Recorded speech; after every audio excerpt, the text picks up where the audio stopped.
Hello, everyone, and welcome to another episode of Learn with Jason. Today on the show, we've got Rich Harris. Thank you so much for joining us, Rich. Thank you for having me. Yeah, so Rich, for those of us who aren't familiar with your work, what can you give us a little bit of a background on yourself and what you do? Sure. My day job is at the New York Times, where I'm a graphics editor, which means that I'm producing interactive web apps that help explain some facet of the news. Currently, I work on the investigations team at the New York Times. Um, Outside that, I'm also a guy who does open source. I'm probably best known for my work on Rollup, which is a module bundler. But these days, most of my time is spent on Svelte, which I hope most people viewing this have at least heard of, if they're not familiar with it yet. Yeah, so I have definitely heard of it. It seems to have a good deal of well-deserved hype around it. But I will admit I haven't actually built anything with it, which kind of brings us to why I asked you to come on, which is to teach me. And so, Glad to.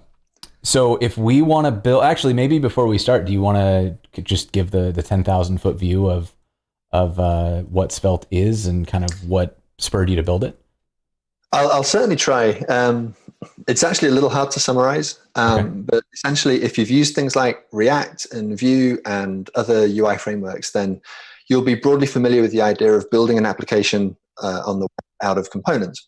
And Svelte is a component framework. The Hmm. big difference between Svelte and React and Vue and Angular and Ember and all of these other things, although less so Angular and Ember because they too are moving in this direction. And in fact, so is Vue 3. So I guess we're not unique anymore. The basic difference, at least when Svelte first came out, is that rather than you supplying your components to a library, which then does something with them, turning them into the application that the user interacts with, a compiler understands the shape of your components when you're building your application and turns it into tightly optimized JavaScript instead. So Mm. the main benefits are you typically have a smaller initial payload. You have less JavaScript to begin with, which means that your application becomes interactive faster.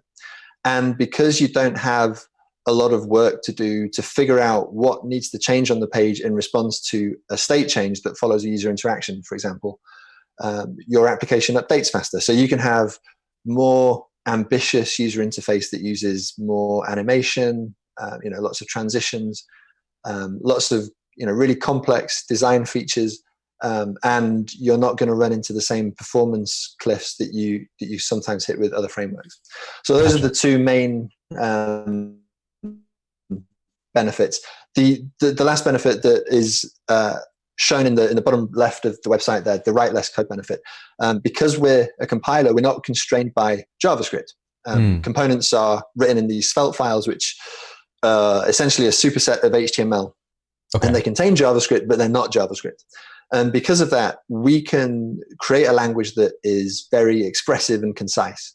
And typically, what you'll find is that if you're building an application out of Svelte, you will write about 30 to 40% less code than if you were writing the same application with React, for example. And React is already a very compact and concise and expressive way to build applications.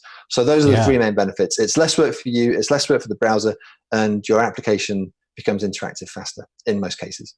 That's that's a hell of a pitch. It's less work for you. It's less work for the browser.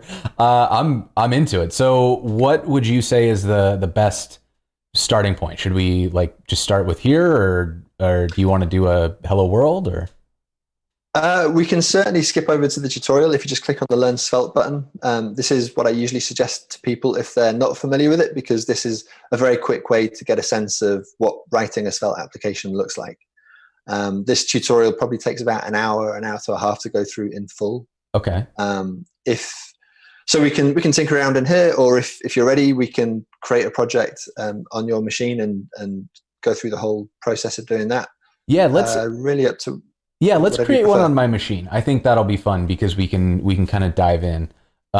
So, do I want to create a directory or do I want to install a CLI or? Yeah, create a new directory and Okay. we'll cd into that.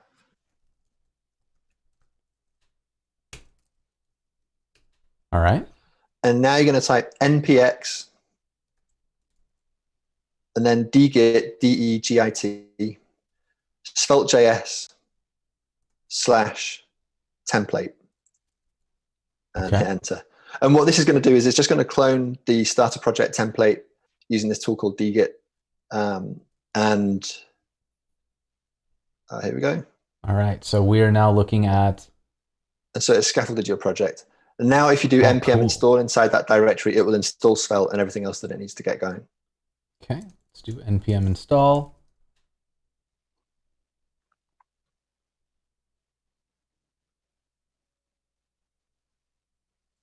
And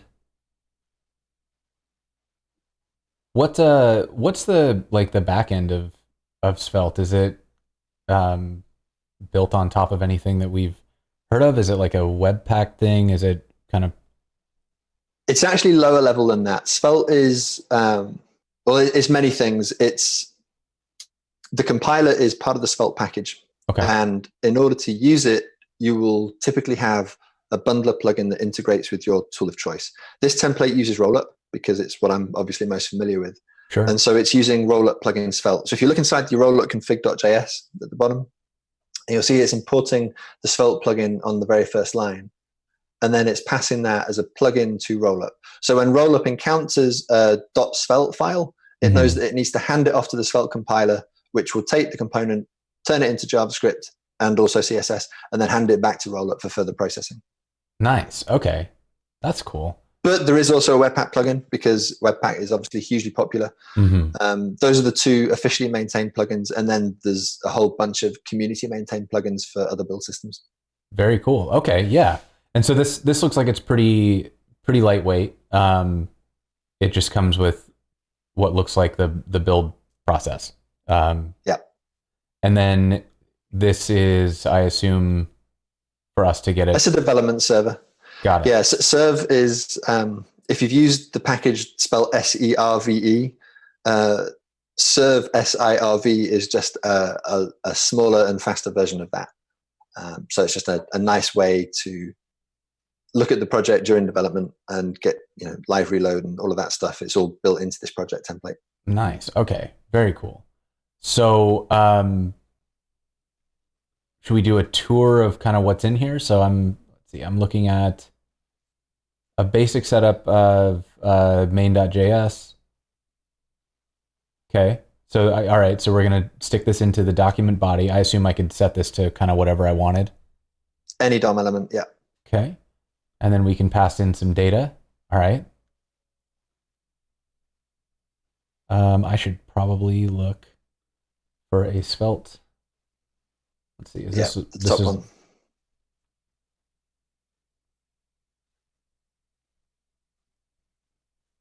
I got it. All right. So let's go back in here. Now we'll have, there we go. So we've got a script, a main, and some styles. So let's. Yeah. The main isn't necessary. You can have any element you like there, and you can have one or more elements. You can even have 0 elements. But the script and the style, they're special. They get interpreted differently by the Svelte compiler. Got it. Oh, okay. So, all right. So then if I'm looking at this kind of with my, like what my workflow would be like, this is telling Svelte that I have some kind of extra data, some kind of special data. This is literally anything, just like arbitrary markup. Exactly. And then this is, by wrapping it in style, that just optimizes it for the compiler to pull it out, right? Like I could theoretically go in here and do like, styles and that sort of thing. It's just that wouldn't be optimized. Kind of, yeah. So the contents of that style tag, Svelte will analyze the CSS in the context of the markup that it sits next to. And if you build it, in fact, you could go ahead and do that by doing npm run build or npm run dev. And then inside the... Wait, what happened? It reorganized it for me and put it down at the bottom. That's... Oh, right. You must have the prettier thing enabled. Prettier is helping. Yeah, you can Personally, I like to have script and then markup and then style, because script and markup are often very tightly related to each other. Markup and styles are very often tightly related to each other, but script and styles tend not to be. So it makes sense to have those at either side of the component. I think there is a way to change that in the Prettier plugin. I'm not personally a Pretty user, so I'm not sure how that works. I feel like there's a way to just turn this off. Oh God, get it out. Whatever. I'm just gonna deal with it. It's I'll figure out someday how to turn off that plugin. But for now we'll just deal with it. We'll deal with it. Yeah. Okay. So I'm gonna run npm run build, and we'll look at the script output here. Okay, so it runs. So it's done. So oh Jesus, it's already done. I'm like waiting for something to happen. Yeah, it's not like Webpack where you have to sit around for a couple of minutes. Yeah. If you go inside the public/build directory, okay, then you'll see a JavaScript file and a CSS file, and the bundle.css file contains basically the contents of that style tag, except that these selectors have been augmented with a computer-generated class name that scopes the styles to that component. So you can write styles inside a component, and they will only affect that component, rather than having to worry about conflicts. So it's kind of like CSS and JS, except you don't have to write the typical CSS and JS object notation, quoted properties, all that stuff. It's real CSS, and the browser understands it as such. And so you get all of the nice autocomplete and all of that sort of thing. Like you see that in the H1 color declaration there, you've got the little color box next to it because it's CSS. So VS Code already knows what to do with it. So you get all of that stuff for free. Yeah, that's really nice. Another nice thing that we can do, because we're analyzing the CSS in the context of the component, is that if you were to add a new thing, like create a class .unused or something, and then add some styles to that, Svelte will just strip that out. It won't even let you include those. Okay, so you see there's a little squiggly under the name unused. If you hover over that, there you go. It's telling you that you have this unused CSS. Yeah. So it's going to help you remove that from your component, but it will also just strip it out of the generated CSS. So if I just run this, and then I'll go back to my CSS, and I'll try to find unused or pink. You won't find it. And it's not there. That's nice. That's cool that that's built in. I feel like usually you got to add a plugin or something to make that work. Yeah. Well, excellent. The design philosophy of this framework is that, you know, the stuff that every application needs should be included in the framework, and every web application needs styles. So if a framework doesn't help you write styles, if it doesn't have an opinion about how to do that built in, then it's kind of incomplete. And that philosophy carries through to other things like state management and so on. Yeah, I that is kind of a like this isn't, you know, the goal of today is not to have like the deep philosophical discussion about that, but I think it's such an interesting kind of design question. Is like, where do you draw the line on what you should have opinions about when you're designing tools? Yeah. And I tend to kind of fall more in line with you that we should be providing like a really solid set of starting opinions, and like, sure, you can eject from those and you can do whatever you want later. But I really like the idea of saying, well, by default, you're going to get great results if you just do it this way, and like have the whole gamut figured out. And, you know, you can use CSS and JS in your Svelte components if you want. There are some people who use it with emotion, for example, but most people just use the built-in stuff because it's there and it works. Yeah, and this is great too, because it is this like using CSS modules under the hood or something? Because it feels very similar to that. It's inspired by CSS modules. Gotcha. For example, in CSS modules, there's this thing called the global modifier, :global, and then you put the selector inside parentheses after that, and that will break out of the module scoping. And you can do the same thing in a Svelte component. So there are little things like that that we've borrowed from CSS modules, but it's not using any of the code from that project. Gotcha. Okay, cool. So that all makes sense to me. So if we start looking at the script, I can see that I'm exporting name, and I can see that we're using name. And then is the like, we're just calling it like this. Okay, so I can follow. I can trace this. So we're instantiating app, which is what gets exported from here, Yeah. and then we are giving it props, and then in order, so this is kind of like saying what props are available. Yeah, this needs some explanation because it's a little bit weird to see export used like that. Basically, inside your script tag, you can just write normal JavaScript. So you could have, let count equal 0, and then you might have a function that increments count or whatever. Mm-hmm. But if you want to get data into your component, you need to declare which variables in that script tag are accessible to the outside world. And because the constraint that we're operating under is that this needs to be valid JavaScript, what we chose to do was to hijack the export keyword, because Okay. you can't use it anywhere else inside this script tag because the component itself is the export. So when you do export let name, what you're doing is you're saying this variable name is something that consumers of this component can control. Got it. Okay. Cool. That's a cool idea. And it like it make like with explanation that makes a lot of sense. So okay, so that makes sense to me. And then what? So I have questions, but maybe I should defer to you. Like, what would you say is the next thing that we'd want to kind of dive into here? If you do npm run dev and then fire up a browser, then you can actually see this application. So it's Okay. going to serve that to localhost 5000. So I'm going to do the full size thing, and then I think I just drag this. Yeah, that works. All right. So now I've got localhost 5000. Okay. And then I'm gonna go in here. And so is this all very? Oh, that's beautiful. That's really nice out of the box like that. Yeah. Um, so cool. So then leads me to, I guess, my next question, which I also saw in the chat, which is what do we do for like I guess let's start with something simple like reactivity. You mentioned like a counter. So Yeah. If I want to do some kind of local state inside this app component, how would I do that? Yeah, let's do that. So if you create a new variable, and we can call it count or number or whatever you want, and then initialize it to 0. And then let's write a function, call it increment. Okay.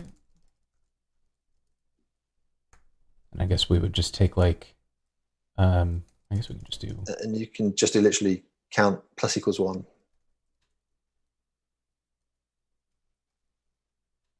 Okay. And then somewhere in your markup. It's the goofiest looking function I've written in a long time. Yeah,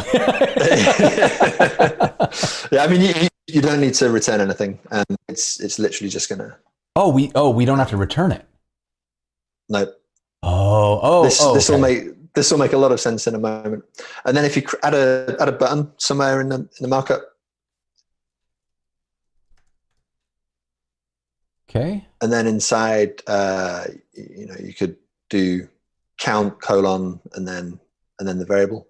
Oh, right, the other way around. Okay. And then if you save that, it should see that. So nothing's happening yet. So now we need to add an event handler to the button to invoke the increment function. And the way that we do that in Svelte is with the on directive. After the opening button tag, inside the tag, but after the tag name, do on colon click. And then inside curly braces, do equals increment.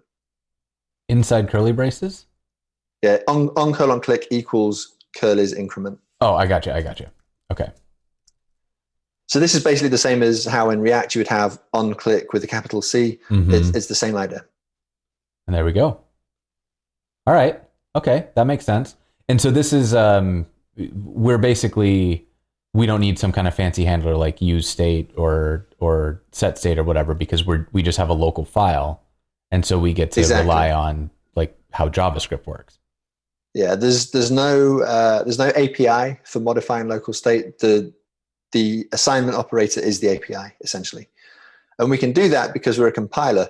When Svelte sees this component file and it looks at the source code, it will build an abstract syntax tree, or AST, containing a semantic representation of everything that you've just typed. Mm-hmm. And when it sees that +=1 assignment, it wraps it with a call called invalidate.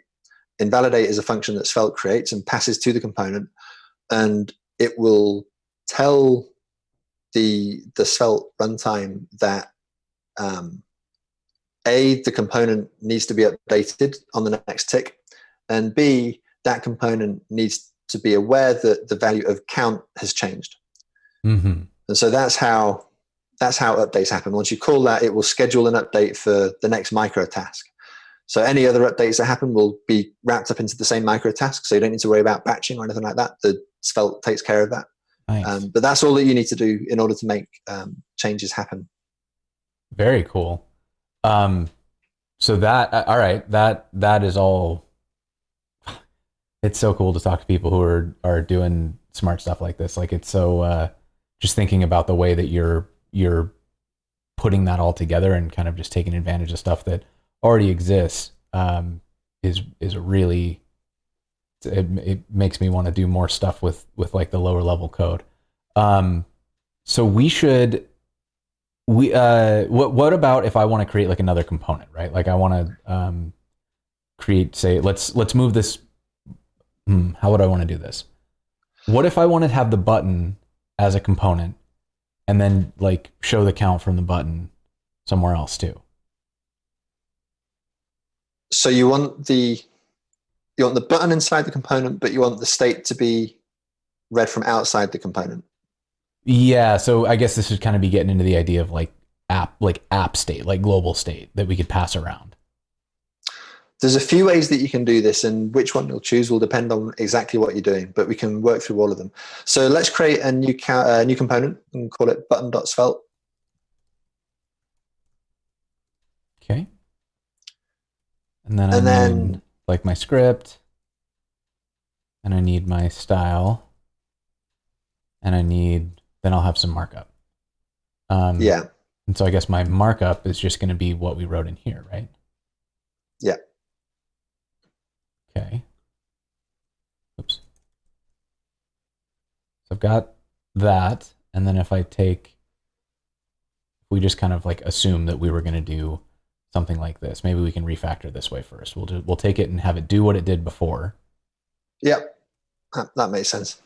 And then, so the first thing we're going to do is import the button component. And is it just like this? Yep, exactly. Okay. And then is this kind of JSX-y like that? Yep, exactly. Okay. All right. So we've refactored. This is now its own component. All right. That is great. That feels very familiar and didn't break my brain at all. So that's good news. So then, if I wanted to pull this out, we would need to, like, I guess we could just kind of track it from up here, right? Like something like this, or like we could even do, I'm making guesses and I'm going to let you tell me if I'm wrong. Is that going to do what I think it's going to do? Where if I'm in here and I like export like that? Yep. Okay. So if I save all the, no, go away. This and then this. Okay. So all right. So that now makes sense to me. Now the button could have, you'll notice that I guess Prettier has done this. If you go back to app.svelte, I didn't actually know that the Prettier plugin would do this, but if you go to line 37, it's taken the count equals count in curlies and it's replaced it with just the curlies. Oh, that's beautiful. Because that's a little syntactical shorthand that we have. That's really nice. That's syntactical shorthand that I've wanted in JSX for a long time. So this makes me happy. That a lot. So if you didn't specify an initial value for count inside app.svelte, like you just got rid of that equals 0 on line 5. If I just get rid of it? Just get rid of the equals 0 and just leave let count. so that it's undefined. And then inside button, change the export let count to export let count equals 42. That's how you can provide a default value for props. So a component's consumer doesn't need to provide all of the props because sometimes things will have sensible defaults already. I got you. And then if I do set this to 0, it overrides. Yeah, exactly. Got it. Okay. As long as it's not undefined, it'll override the default. Yeah. I mean, this looks great. This is making a lot of sense.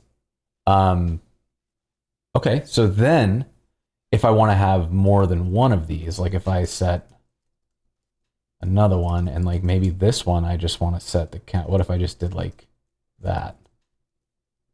And I'll let that one default. Oh, I like how easy this is. Cool. Okay. So then we were talking about using that somewhere else, which it kind of seems like we're already figuring out. Because if I do this, oh no, it didn't work. This will not work because data flows downwards by default. And what we're doing essentially is we're changing the value of the count variable inside each individual component instance. And it's not going to flow back up to the parent component unless we tell it to. Because, if there's one thing that that I think is pretty unambiguous after React, is that one-way data flow is the logical default. It makes your application a lot easier to reason about.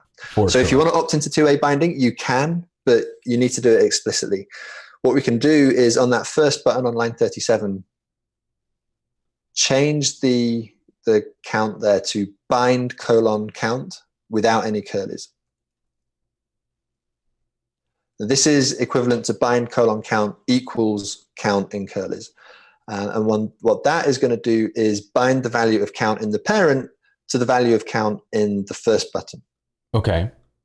And so this is cool that this works, but I share your concern that this could get way out of hand in a hurry. Yeah, it's essentially something that you would use if you're building a component that is semantically equivalent to a form element like a text input or a date picker or something like that, or a select dropdown. Mm-hmm. That totally makes sense. So if we don't want to do that, how would we get this count to track? Like, is there a way to kind of send an event back around or something like that? Yeah, so we can do this in a few different ways. The easiest way, and the one that's probably most familiar to people who've used React, would be to pass down a callback. So if we had the increment function defined inside app.svelte, then we could just pass that down as a prop to button. In fact, we could pass it down as a prop to both buttons. And then when you clicked on either of those, it would update the value in the parent. Okay, so we would just pass in increment. Yeah, this is going to get a little bit confusing because both buttons would be invoking the same callback in the parent. Oh, you're going to need to do export let increment inside the button.svelte as well. That's right.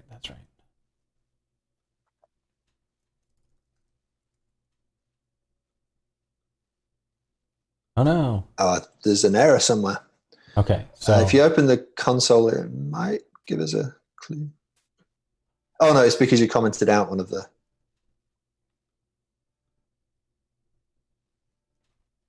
Hold on. We're not initializing the value, so let count needs to be let count equals 0 in the parent. Got it. Oh yeah, yep.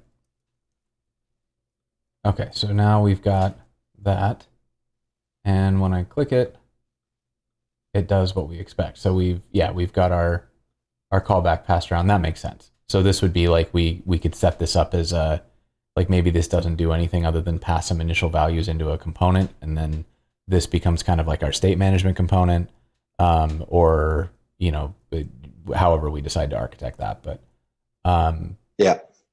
And of course, the button doesn't need to know that this is a function called increment. You could call the callback, you call the prop inside button.svelte handle click or something like that. And then inside the parent, you would have handle click equals increment.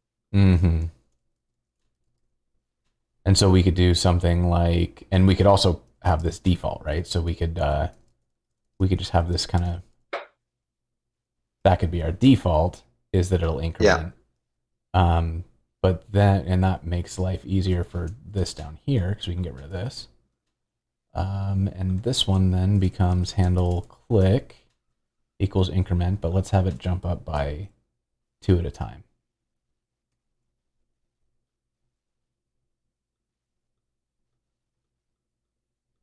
Nice. there it is. Cool. All right. This is great. And so then let's see what other goodies should we look at. Like I feel like you've got this treasure trove in here of things that are making a lot of sense to me once I see them, but I didn't know they were possible. So where else should we dig in? Good question. Let me fire up the tutorial, and then I'll see if there's anything that's obvious. So we've looked at reactivity, we've looked at styling, we've looked at nested components. Let's talk about form element bindings quickly, because these are kind of neat. This is something that you don't see in every framework. Some frameworks have this and some don't, but I find it completely invaluable. So how about we add an input element inside app.svelte? Add an input element. Okay. Like, should I just create a little form? Yeah, you certainly can do. Or it can be a standalone input, whichever you prefer. Okay. So I'll do an input type text, and then And then you can do value equals value. Sorry, value equals name is what I meant. okay. You don't need the closing slash because the input is a void element. This is another difference from JSX. Because we're writing a superset of HTML, anything that is valid HTML is also valid Svelte syntax. And so things like closing slashes on void elements. Prettier won't let me not do it. You just don't need which is just useful when you're like copying and pasting from CodePens and Stack Overflow and stuff like that. So right now it's not doing anything because it's just reflecting the data like going downwards from the component to the element. Right. But we can make it go both ways by changing that prop to a binding. In front of the value, just put bind colon. And now if you change that. Oh, wow. That is super cool. Let's see, we got a question in the chat about the DevTools DOM. This DevTools? I'm not sure if I understand the question. Looks like plain old HTML, which is, that's even better. Like, this is beautiful. This is so much nicer to read than, like, I've got my Gatsby site, which, like, I still love Gatsby, but you definitely have to get used to, spelunking through multiple nested divs to get to what you're looking at. Yeah, we're trying to stay as closely as possible to, the underlying substrate. Yeah, and so use the platform. Use the platform. Use the platform when the platform does what it's supposed to do, and that is exactly what appears to be happening here. And the thing that's cool about this too is it very much. I'm going to make an assumption that this site is built in Svelte. Is that a correct assumption? So if we just view source on this, we should be able to see, like, this kind of takes us back to the original web where we're like, how is this thing built? Well, I don't know. Let's look. We can dive in and look at these components, and we've got these generated class names, which, love them or hate them, these are not that difficult to work around, but we've got semantic markup. We can clearly see what's going on in here, so that if I want to learn how you built a thing, I don't have to go get the source code and look at the uncompiled React to figure out how the thing works. I can just look at the source code, and that's, I don't know, there's some nostalgia for me in that. Yeah, we're marking ourselves out as fuddy-duddy old men, but that's how I learned, and it's something that's still precious to my heart. Yeah, it really is, like, I think there's some value in being able to quickly figure something out by looking at the output. Um, and I think that, you know, it's a hurdle for me where if in order to learn something, I have to go clone a repo and like spin up a dev server to see how something works. I do want to be able to just poke at it. And I want to Yeah. poke at it with no commitment. So this is very cool to be able to just, you know, see how clean that output is, that, oh, look, this is what That's we also wrote and exactly why that's we what we built got. yeah, that's exactly why we built the REPL as well, the svelte.dev/REPL, because people can play around with it. You can build a reasonably complete application inside the confines of the REPL, and you can save it. You can download it as a zip file, or you can share it with the world inside that environment. And in the output tab, you can look at the JavaScript that Svelte is actually generating for the code that you've written as well. All of this is designed to make people feel like they can just kind of tinker a little bit and understand the process without making too big a commitment. Oh wow, and this is even like, even this is somewhat human readable. There's a little bit that I don't get, but like it's definitely easier than trying to pull apart a, you know, a production build of anything else. Um, oh, this is cool. So you've got server side rendering built in. Yes, and because we're a compiler, we can generate completely different output for the server as we do for the client. And what that means is that server-side rendering is just a process of concatenating strings. Instead of building up this component tree and then somehow serializing it, we're just concatenating strings. And there's basically nothing faster than that. So server-side Yeah. rendering in Svelte is many times faster than it is in most frameworks. And so because you use Svelte to dynamically server render an application, you could have a smaller AWS box, for example. Yeah. So you could literally save money by using a framework that has this kind of SSR technique. Yeah. I mean, that's just super cool. Um, I mean, I got to admit, this is compelling. Like this is really really cool. Where I realize I'm just like over here fanboying, but like like this is super cool to Let me see. stop you. And the like the ability to just kind of jump in and go. And like I realize I have an advantage on this show with you know, having you as an expert jumping in and kind of guiding me through this process. But this did not take, like, I don't feel like I did any mental somersaults to get here. It was very That's much great. like, well, you export a thing and then you use the thing, and then you know, it's for someone like me who's been writing JavaScript, this feels like using, it feels like using the platform, and I like that a lot. Um, so at this point, I mean, we are making just killer time here. Chat, now's a good time to start firing off questions. Rich, if you want to point at something else that you want to play with or dig into. Um, Well, I want to talk about animation, but before I can get to animation, I need to talk about stores, because the okay. animation primitives in Svelte use stores. Okay. And stores are our approach to state management that cuts across multiple components. Okay. And it's best explained inside the tutorial, but we can do it inside the app that we've already built, if we want. Yeah, let's do it. Why don't we create a new JavaScript file, .js, Okay. Oh, I'm in the wrong window is why that didn't work. What did you want me to call that? stores.js. Stores.js. And inside here, we're going to import something called writable from svelte/store. And it's a named import, so you need curlers around writable. Okay.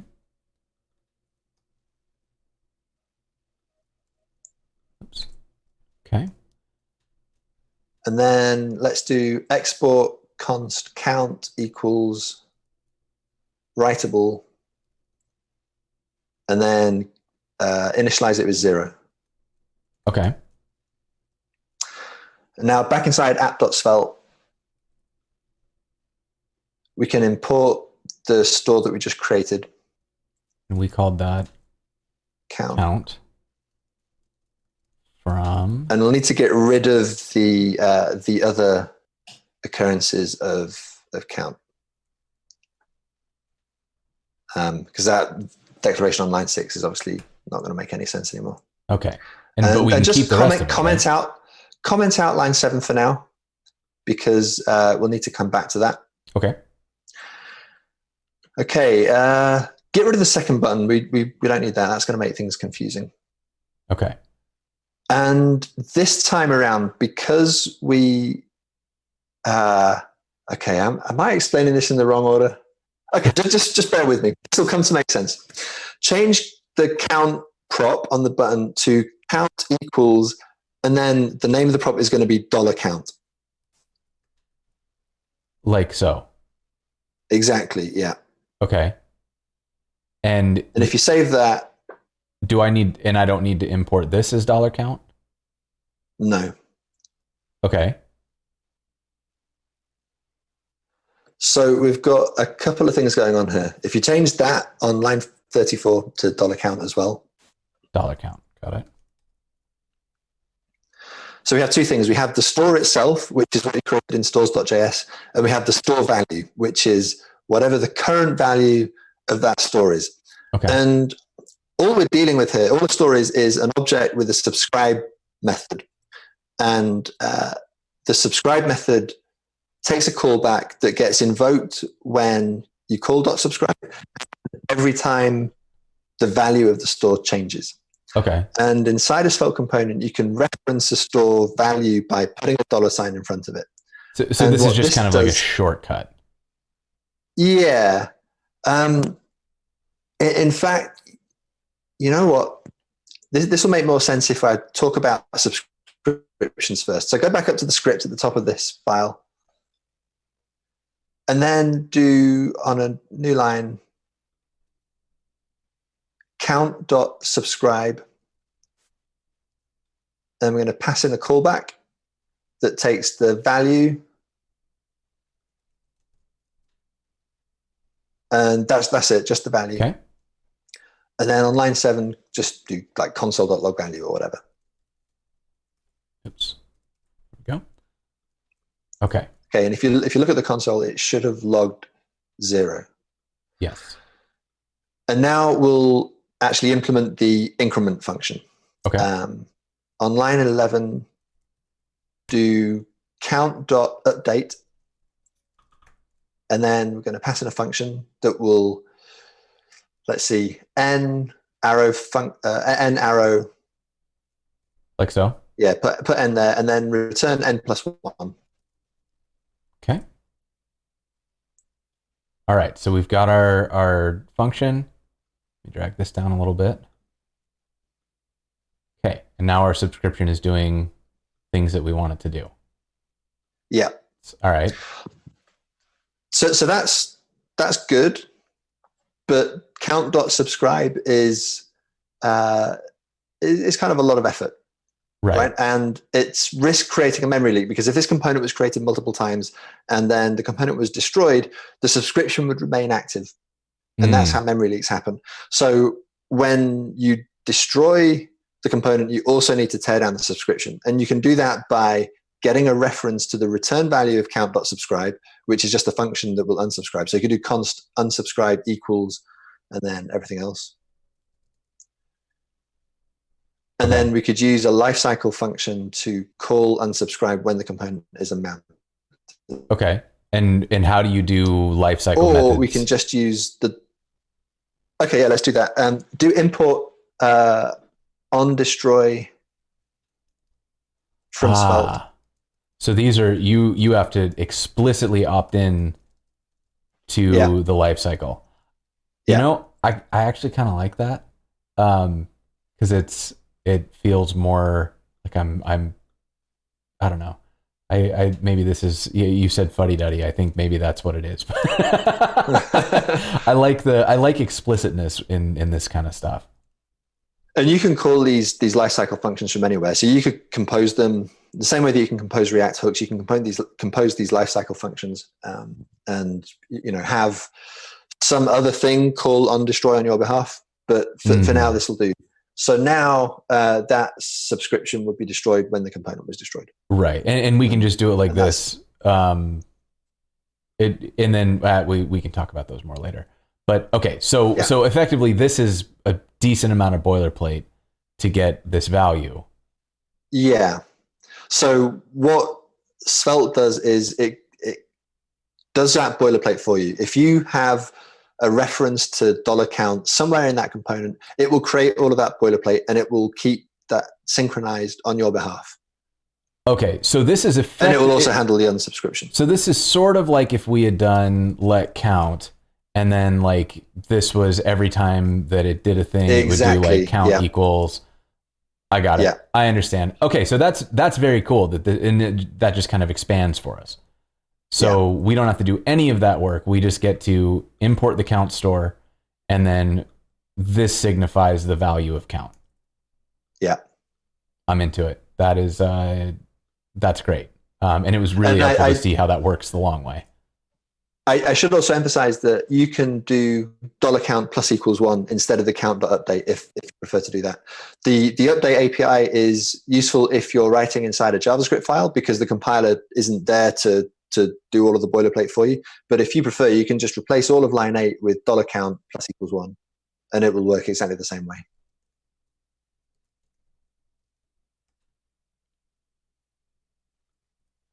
I didn't even need to reload that. Yeah. Nice. That's great. I mean, that totally makes sense. Okay, now I can show the real value of this, which is that this value is now accessible from multiple components.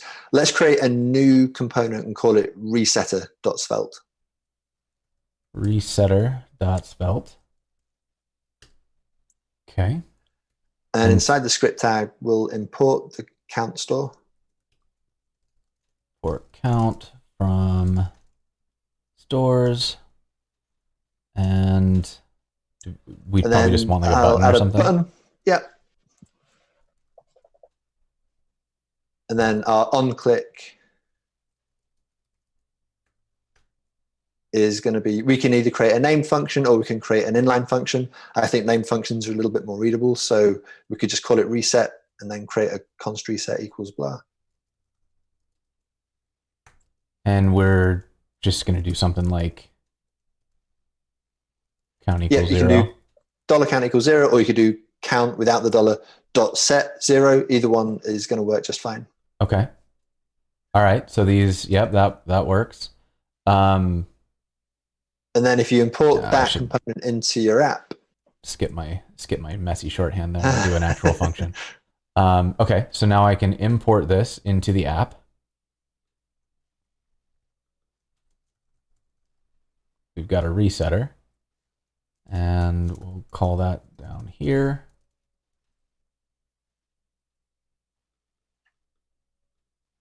Oh, that is beautiful. God, that is really nice. So anytime you have state that is shared between multiple components, whether it's user data or maybe if you have a site that plays audio, you might have a global volume setting or something like that. Anytime you got that, you would put it inside a store, and the store represents typically a single value, and you can combine them and compose them in all sorts of interesting ways. And so one thing that we haven't talked about yet is now actually you wanted to talk about animation. I'd also like to talk about navigation, but let's do the animation thing first because I think that was what we were leading up to. So the easiest way to talk about this would be to just show it, and it'll take a little while to code it by hand. So if you go to the tutorial on svelte.dev. Yeah, let me make this a little bit bigger. Oops. Tutorial. And go to the drop down there. Scroll down until you get to motion /. Oh wow, there's a lot in here. That is. Yeah, there you go, 9A. Yeah. Oh, you just have this. Holy crap. It might make sense to get rid of VS Code for the minute, and then you'll be able to see the tutorial input and output side by side. Okay, let's just pop out here. All right. All right, so right now, if you click on those buttons, it will just fill up the progress bar.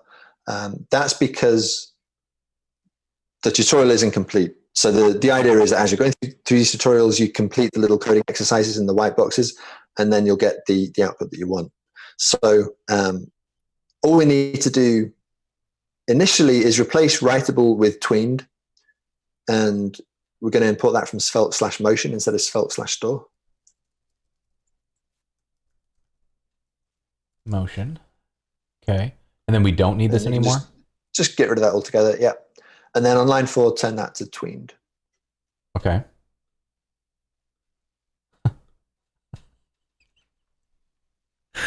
Oh, that's all right. That's too easy. Where's the catch? and then you'll see the code sample in the bottom left there. That gives you a bit more control over how the animation plays out. You can give it a default duration and default easing function, and then you can override those when you call .set and .update on the store, and that will allow you to have a slightly nicer, and more natural movement.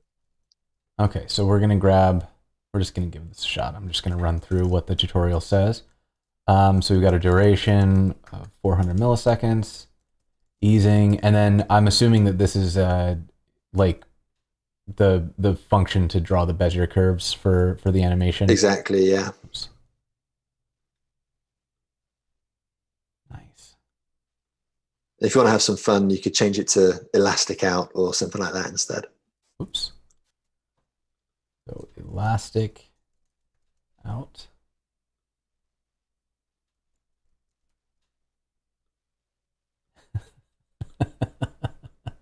And then I assume that we could also, if we wanted to, just write our own function here. Totally. Yeah. It's just a function that takes a value from 0 to 1 and returns a value from 0 to 1. That's all it is. Got it. Very, very cool. So, and it looks like we've got lots of options. So we can set a delay. So if we want to have it not start for, let's say, 1 second. 1 second.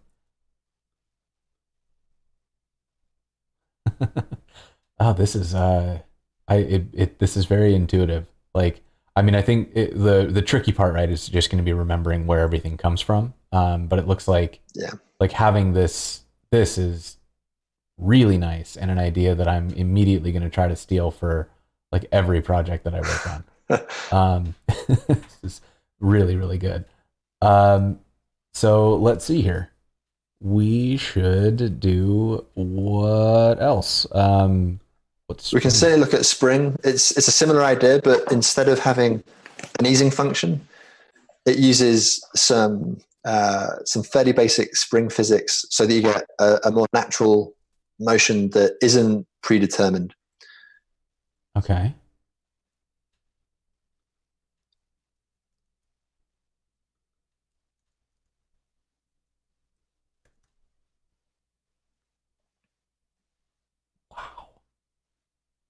And if you click, it'll get bigger as well. And you can play around with those sliders, and it'll start to do some crazy things. If you have like a low stiffness and what did I do? Oh, like it doesn't want to move at all if you turn it all the way down. Yeah. And if you turn the damping way down, then you get a pretty interesting effect as well. Oh, jeez.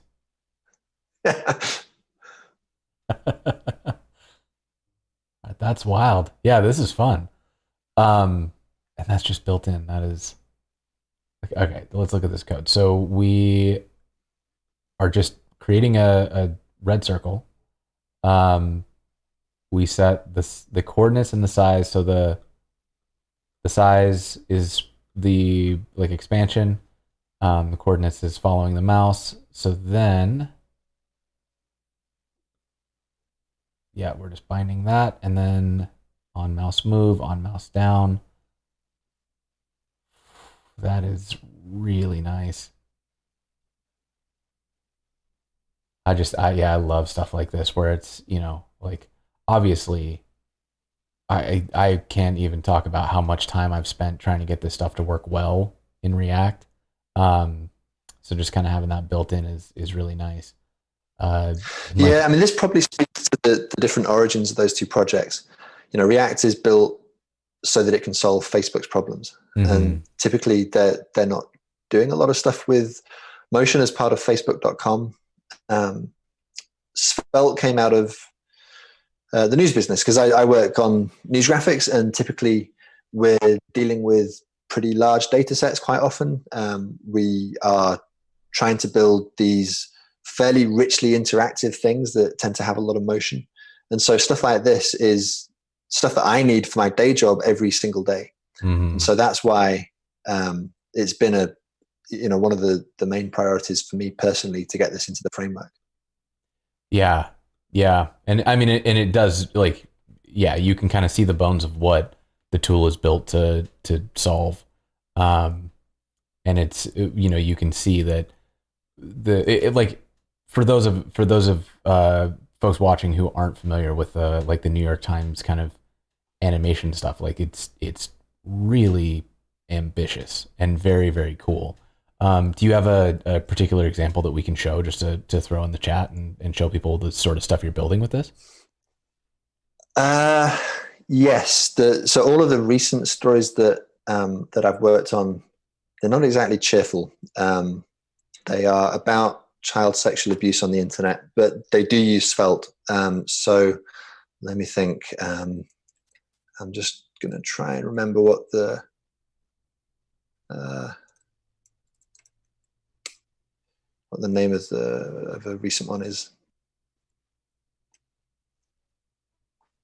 Okay, I'm going to send this to you over the Zoom chat. Okay. Let's see. How can I? I'm just gonna type this. I'm on two computers, so I have to like Right. interactive 2019 09 28 US.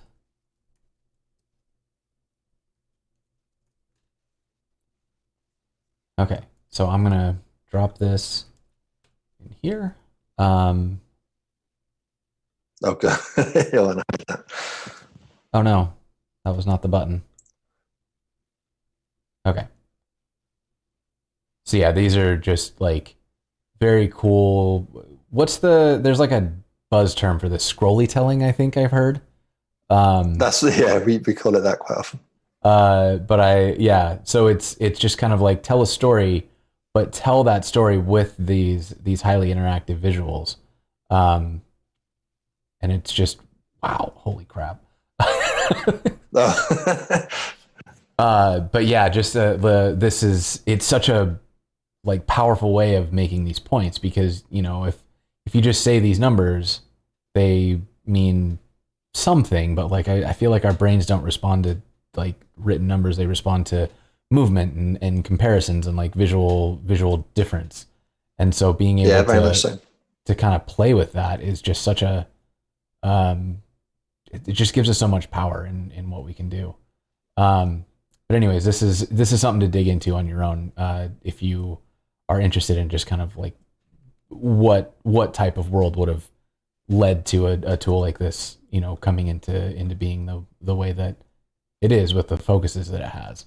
Um, to put some words in your mouth, Rich. They're good words. But yeah, all right, so that's really cool. And being able to do the animation stuff is amazing. I love that that's just built in, and it looks like there's even more. There's transitions and things like that. And so like animations are these. Is this kind of like I can set?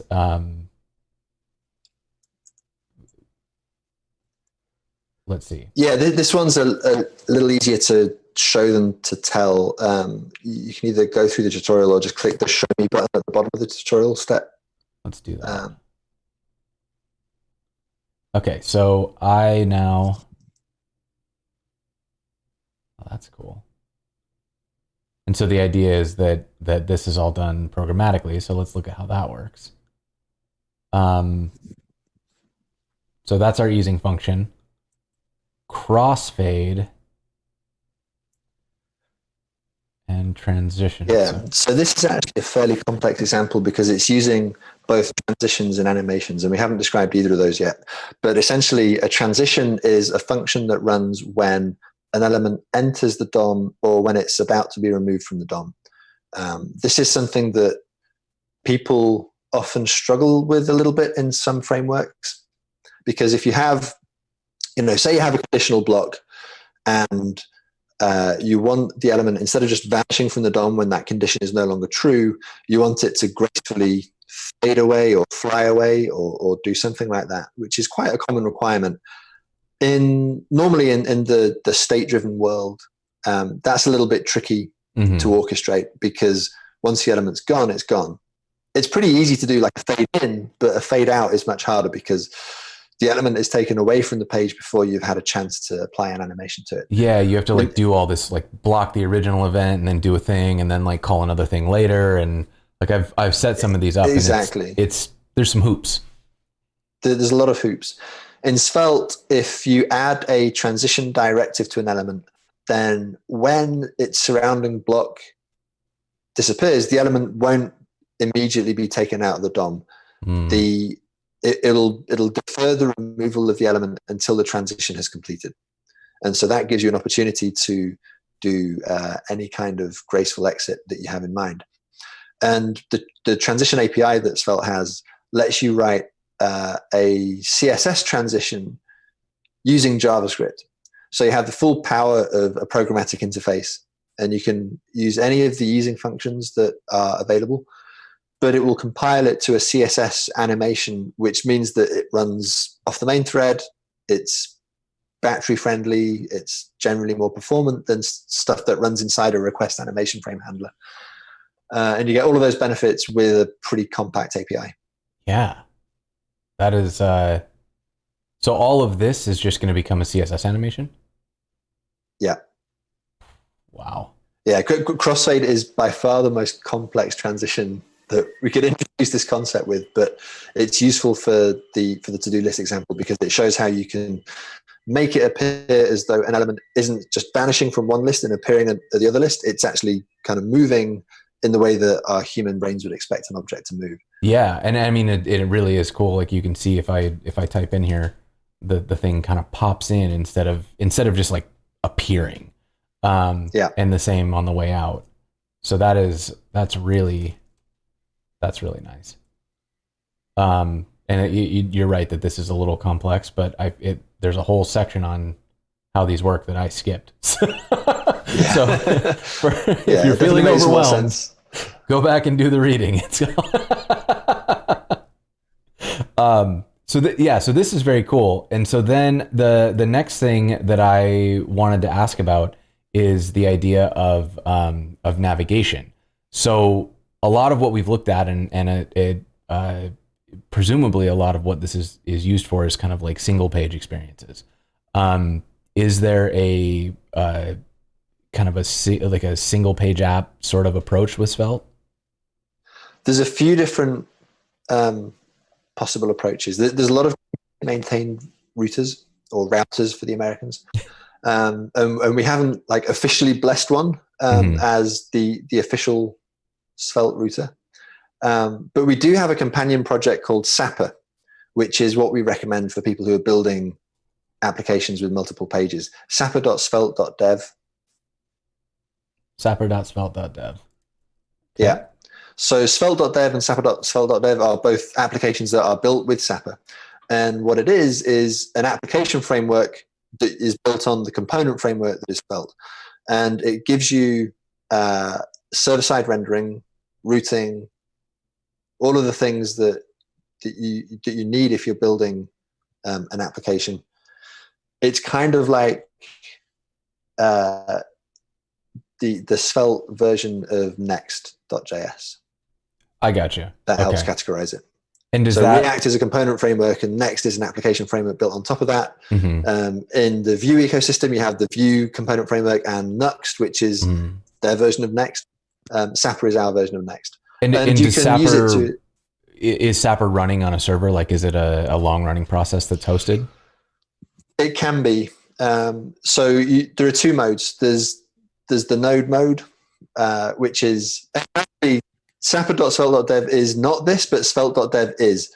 Svelte.dev is running on a Google Cloud Run server somewhere, and the reason for that is that if you're using the REPL, um, you can be signed in with your GitHub authentication, and uh, you will get that'll just take you to the repo. But I gotcha. if you click over to the REPL in the To the nav, REPL.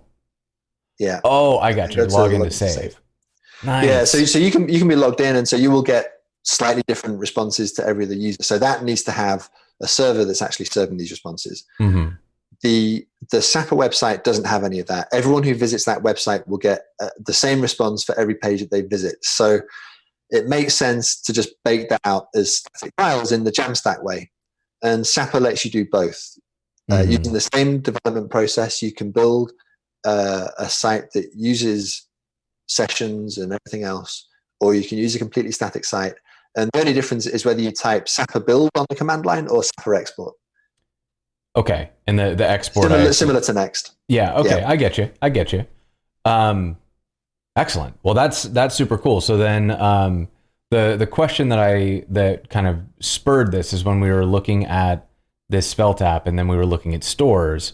You had mentioned this idea of like a global volume, and Yeah. it occurred to me that like, okay, if I have a site, let's say I have a podcast website, I'm going to have a different entry for each podcast, and I want that to have a unique URL. Yeah. Um, is there kind of a built-in way to send that volume setting, or should I toss that into local storage or something?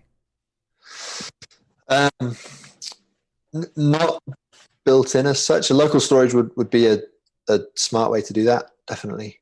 Um, I mean, it's like any approach to building applications. There's a million ways that you could skin that particular cat. But you Yeah. could have a store that was powered by local storage. Something that I've used quite a few times myself is to have, in the same way that we have the writable function, you Mm-hmm. can implement your own stores fairly easily. Sometimes I'll create a storable function, which instead of taking an initial value, will take a key and an initial value. And then if that key already exists on local storage, then it will read from local storage. If not, then I it will gotcha. take the default value. And then whenever you change the value of that store, it will write that back to local storage. So that's the kind of way that I would typically solve that problem if I didn't want to make that part of the user session and actually persist it to my application's database, which is possibly overkill for something like a volume setting. Nice. Okay. Yeah, that's very cool. And that yeah, that makes sense. I think and so it sounds like there are some options for doing it in a single page app approach if necessary. Um, and so it looks like in the chat there's a site that actually was built with Sapper. So this is Jesse Skinner's site, which he said is used in the static export mode, I think. Yeah. Yeah. So this is cool. This is one you can go check out. And then there was another question. Let's see. There are two questions. First one is, what router is common to be used with Svelte? You said that there are a number of them, but none of them are officially blessed. Yeah. So Sapper is the official router, but it comes with all of these other opinions about how to build an application. The one that I generally steer people towards is called Svelte routing by Emil, who's one of the contributors to Svelte. Okay. And so this is kind of like a React router, but for Svelte is probably how I would describe it, right? Because you're defining your routes as components and putting the content of those routes inside the components, Got it. which is, Oh there we go, yeah, yeah. that makes sense. Yeah, that looks very, very familiar. If you've used React Router, um, Yeah. that looks a lot like what I've seen before. Um, then the other question is now also my question. Where was it? Have you played with Portal? We have not played with Portal. What are portals? Is this a question about the new portal element that's come into the platform? or is this a I question about React portals? I don't know. I wasn't sure. Um, oh, so in the platform. Um, Yeah, so I'm glad that portals are coming. So for those who don't know what portals are, basically they're a new navigation primitive that are coming to the platform, and the idea is that if you're building an app that yeah, there you go, hands on with portals. That's probably the best way to get started with these. Um, if someone clicks on a link on your website and you want to have some kind of custom navigation to it, or you want to have a seamless handoff from the current page to the next page, then you can use a portal to make that process a little bit more native feeling, I guess, than the current thing where you click on a link and then basically the page gets destroyed and replaced with the new page. And it's a useful thing to have in the example that they have there, where there's multiple pages from multiple different domains and they're all kind of loading each other as though they belonged within the same application. I'm not right. personally convinced that the HTML5 portal element represents a big step forward for single page app development.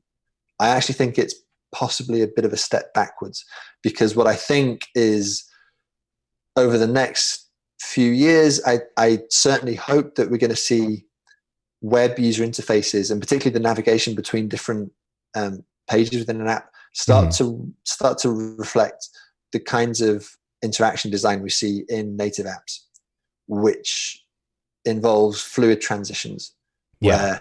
where perhaps part of the page is going to stay static, and then part of the page is going to kind of melt away and be replaced with something else, or you're going to have some kind of swipey thing going on.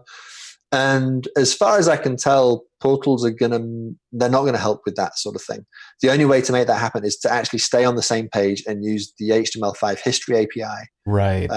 to do those transitions yourself with JavaScript. And so what my sense is that UI frameworks are going to gradually shift towards making that process easier and more declarative, rather than building things around the HTML5 portal element. But that's just one guy's opinion, so I could be very wrong. Yeah, I think I'm pretty on in line with you there, because I think that like the only thing that makes me want to use frameworks over just building platform stuff is that you get that full control. Like when you're programmatically navigating as opposed to doing full page refreshes, you get to create a more app-like experience. Yeah, And so, I mean, there are a lot of reasons that I like Gatsby. It is good for performance, and it does a lot of things for you. Things just happen when you do it. A lot of the things that I like about Svelte feel very familiar from a Gatsby perspective because of those kind of baked in opinions and telling you where you should go. But it is shipping a lot of JavaScript to the browser, and it does have quite a bit of JavaScript overhead in the sense that like you are shipping a full on app, and like even though 95% of the page is static, you're still yeah, rehydrating all of it as React. yeah, So something like Svelte or just writing a page by hand is really, really compelling, but you lose that app like experience without rolling your own kind of thing. And so I think that it's very, I think you're dead on there. Like I think that's where the future of this stuff goes, is like trying to bridge that gap with navigation where it feels like we're running native apps. yeah. And the direction that I think pretty much all frameworks are trying to go in right now is trying to figure out how you can have the framework development experience where you're building a code base that runs on the server, runs on the client, but without sending all that JavaScript to the client. Like the fact that you have, and Gatsby is probably one of the worst offenders at this, but we're all guilty of it to some degree. You're sending a bunch of JavaScript that contains the same information as is already in the server rendered HTML. Mm-hmm. And what we want to do is get to a situation where if there is no interactivity on a page, then the only JavaScript that ships is the stuff that's required to get you to the next page. Right. Yeah, And so you don't need to like do this whole thing where you send 100 kilobytes of HTML and then 100 kilobytes of JSON that describes the same content. exactly. Yeah, Yeah, I'm fully on board with you there. Like that's kind of like obviously I'm a React dev, right? I do a ton of React work, and I think that React is a great product. That is my primary gripe, is that it feels like we have to do so much stuff twice to get good yeah, experiences with React.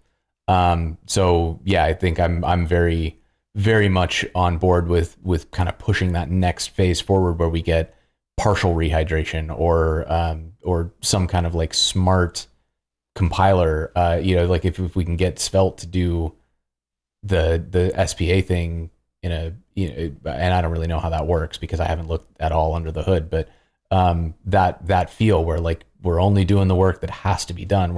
It's not making a decision between let's ship all the JavaScript or let's ship none of the JavaScript. yeah. I just saw in the chat at the bottom, Jesse said, glad to hear it's coming. And I should emphasize that Svelte isn't necessarily any closer to solving this problem than other people are. Like we have a bit of a leg up in that because you can statically analyze a lot of the application, you can fairly easily determine, I think, whether or not a particular component has interactivity. Mm-hmm. And so on that basis, you can decide what stuff needs to get shipped to the browser. But we're not yet taking advantage of that information. And it's going to take a bit of time. It's going to take a few false starts, I think, before all of the frameworks really settle on a good approach to solving this problem. But I think it's top of mind for most of us. Yeah, I've heard a lot of discussions about it. Also, just as a side note, I want to mention, I think this may be the first show that I've ever done where everyone was so engaged in what you were talking about that no one played a sound effect. Maybe it means that no one's here. I don't know. No, we got a good turnout here. So I'm really like, this is so absolutely fascinating. So I think like, what should is there anything else that you want to cover, or do you want to start the breakdown here? You know what? I think we've done a pretty good job of covering all the important stuff here. There's a bunch of advanced features that there we go. There's a bunch of advanced features that we haven't yet talked about. Sure. But they're not the sort of things that really make sense to talk about in a context like this. If people are interested, then I would definitely encourage people to go over to the tutorial and just run through that, and that'll give you a sense of what the possibilities are and what the syntax is like and all the rest of it. Cool. And if you have questions at the end of that, then we have our own chat room in the second next to the GitHub icon. There's a little chat icon there that takes you to our Discord server, which is where the Svelte community hangs out. So if you've got questions about how stuff works, then excellent. Drop in there. Let's see. We got one question. Chris Biscardi is asking, is it easy to tap into the compiler at all? Like, can we extend it or modify it? There's a preprocessor API, which lets you do things like, maybe you want to use some Sass in your style instead of regular CSS. That's the place to do that. I guess it depends what you mean by hook into the compiler API. So someone's talking about MDX there. So yeah, we do have an MDX equivalent in Svelte. It has a terrible name. It's called I think it's currently called MD Specs because because the guy who designed it and named it is a reprobate. I love you, Penguin, but it's a terrible name. Oh, that's so good. Yeah, MD Specs. So you can basically customize what goes into the Svelte compiler and control it in that way. Generally, I try and suggest that people don't do too much monkeying about like that because it sort of fragments the ecosystem if people are writing components in very different ways. Mm-hmm. And I think one of the advantages of having a batteries included philosophy is that you can really easily understand someone else's Svelte code base.